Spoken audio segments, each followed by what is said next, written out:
ये क्या है? रोटी।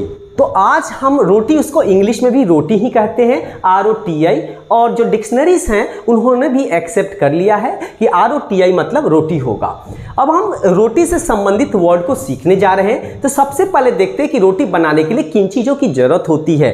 तो हम देखते हैं रोलिंग पिन होगा, बेलन, रोलिंग बोर्ड होगा जिसको हम चकला कहते हैं, जिस पे हम रोटी बेलते हैं, और तीसरा है तावा। तावा को तावा ही इंग्लिश में कहना अच्छा होगा क्योंकि ग्रिडल उतना एक्यूरेट नहीं होगा।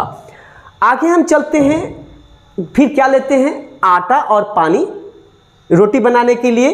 तो आटा का इंग्लिश में क्या कहते हैं? व्हीट फ्लावर कहते हैं। केवल फ्लावर में नहीं कहते हैं, क्योंकि फ्लावर का मतलब होता है किसी अनाज का पिसा हुआ भाग, उसको हम फ्लावर कहते हैं। चाहे वो गेहूं का पिसा हुआ भाग है तो व्हीट फ्लावर कह दिए, अगर मक्के का है तो कॉर्न फ्लावर कह दिए।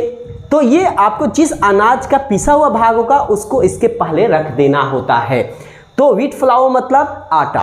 अब देखते हैं रिफाइंड व्हीट फ्लावर भी होता है। तो रिफाइंड व्हीट फ्लावर कहने का मतलब होता है फ्लावर मैदा होता है। तो रिफाइंड में क्या होता है कि इसको क्या करता है? बहुत महीन कर देता है और हल्का कर देता है। रिफाइंड का यही काम होता है, पतला करना, महीन करना यानी।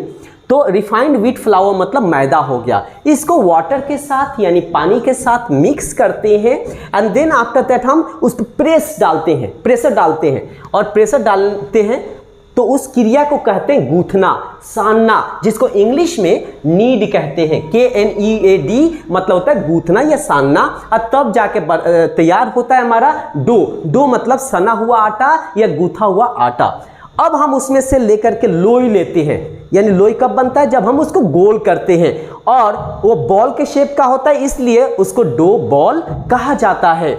और डो बॉल को, अब डो बॉल तो तैयार हो गया, हम रोलिंग बोर्ड पे उसको रखते हैं और रखने के बाद रोलिंग पिन से उसको रोल आउट करते हैं, घुमाते हैं उस पे ताकि वो फ्लैटन हो जाए यानी चपटा हो जाए। और फिर उसको तावे पे बेक करते हैं, बेक मतलब सेकते हैं, और तब जाकर के आपका तैयार होता है यह रोटी।